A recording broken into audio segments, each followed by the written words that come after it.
It's 8:50 a.m, double reporting from the Tech Hub, welcoming our viewers from across the International School of London. This is Fox Media. Today we're offering a special prize to one lucky winner. Be sure to join us this afternoon for a special Fox Media quiz.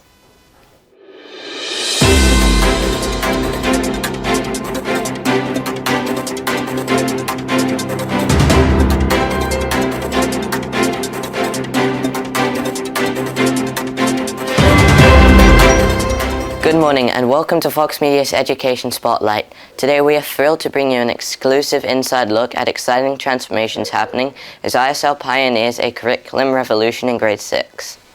With an innovative approach, embracing a new way to learn as subjects come together, our school is at the forefront of educational advancements. But what does this mean for our students and their future? Our reporter Beatrice is on the scene to uncover the impact of these changes and how they're being implemented in the school. Let's join her now. STEM, human experience, and natural pathways. These were all new for us, grade 6 students, at the start of the academic year. We are learning all the different components we will need to understand for our first task, to design our own world. Let's go find out more about this exciting new curriculum. But first, let's hear what the students' first impressions are like. I like that a lot of subjects are combined into one. We get to be much more creative. Other than the focus on creativity, what makes this new way of learning so special? Earlier in the week, I interviewed Mr. Luigi, who is one of the masterminds behind the new curriculum. We think that teaching different subjects just on their own does not really give students the idea of how learning happens, and basically the fact that in real life you don't have different subjects but you put them all together. We have been in partnership with the University of Cambridge to understand whether this idea is good from a research point of view, and we've been told that that's exactly what we should be doing. I caught up with Miss Lucy Rycroft-Smith to understand more about this approach to learning. I was asked to look into two different elements of research. One was about what we call project-based learning, and the other, which is kind of related, is cross-curricular learning. And so this new curriculum is built on both of those ideas. How does this curriculum prepare students for life? The world that you're going to be a leader of when you're an adult is a very different world to the one we have now. But in terms of what I think it does is focuses on how to solve problems using loads of different techniques and types of thinking from across different subject areas. In order to create our world during human experience time, which is the combination of English and individuals and society studies, we are exploring cultural beliefs, laws, concept of a democracy, heritage, and the geography of a world. At the top of the social structure would be the leaders. For example, in different ancient civilizations, you get the Greek leaders or the pharaohs from Egypt. We want to make a rainforest, but we've taken from Egypt, Native America, ancient Greece, lots of different parts of that civilization to make into one. Many skills are being developed in natural pathways, such as sewing and working with clay. We are limited to the materials found on Earth to create our cultural outfits and our coin designs. But I'm sure the skills are transferable, unless the materials are too hot for humans, or our cultural dance involves flying. Well, sky's the limit, or not. My currency is a magnetic circular currency called Calais. Why is that? Because our society is in a tundra, and the only place where you survive is in the city, so the magnet attracts you to the city. Math, science, and design are brought together as a whole day of STEM. The study of biomes and natural hazards will inform us how we decide our world's environment will be and how that affects all the living things. The tundra is a cold, icy place, and it's very hard to survive, and there's very little wildlife. Can you tell us about your animal?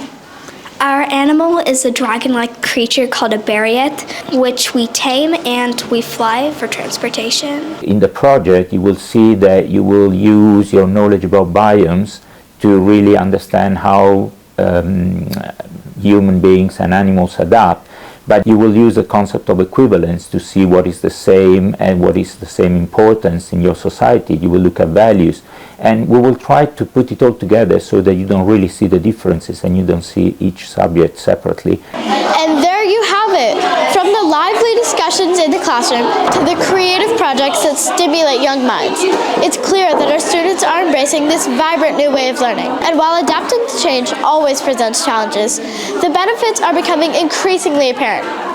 Our students are not just preparing for tests, they're preparing for life, equipped with the skills to tackle real-world problems with creativity and confidence. It is comforting to know that the school is always exploring the most effective ways to teach and learn. Beatrice, Fox Media. Last week ISL highlighted another cultural celebration, and the PYP and MYP have been all over it, from baking delicious papernata to creating amazing crafts. Our reporter Leah joined the Dutch students as they celebrated Sinterklaas. The Dutch have a very special way of celebrating this festive season. Although they do celebrate Christmas, it is not as big of a deal as Sinterklaas. From what I know, a special part of this special day is that the Dutch children place their shoes by the fireplace, and while they're sleeping, Pieten, Sinterklaas's little helpers, comes and visits their homes and places special Dutch treats and presents in their shoes. However, this only happens for the good children and not the naughty ones. Here I am with Alana, who's going to tell us more about this special tradition. First of all, Alana, have you been naughty or nice this year? Hopefully nice enough to receive some presents in my shoe. So I've heard about something called surprises. Is that similar to Secret Santa, which we all know so much about?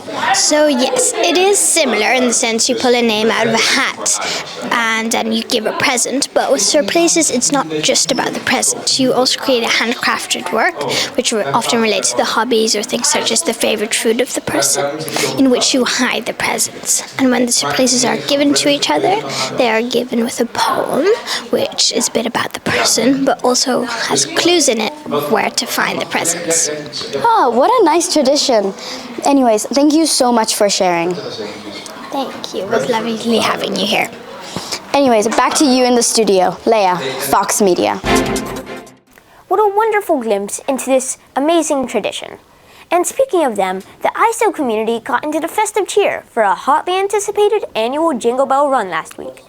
After completing the 3K as per tradition, the brave runners enjoyed a warm cup of hot chocolate before facing the frosty commute back home.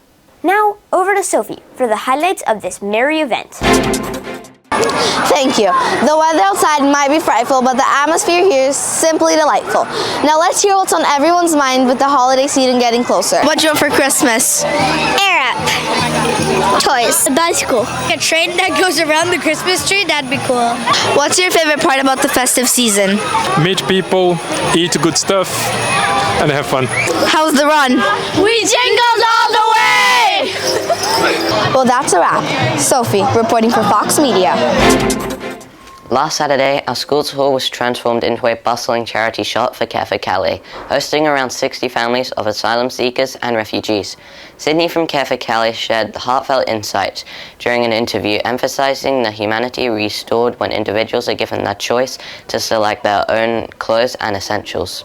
The school and the amazing students and staff here worked really hard to get loads of clothing donations, which we then organised for a distribution day where asylum seekers can come, they can sort of browse and take the items that they need, a bit like a little shop.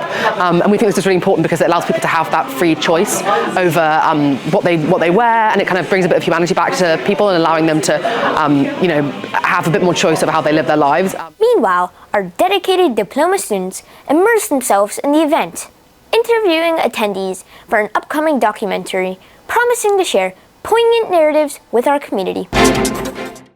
In this last week of school, we are delighted to welcome staff and students from the American School of Bangkok, further growing our collaboration. While the students joined in various classes, our guest teachers Mr. Chris and Miss Gift delivered mindfulness sessions to the ISL community.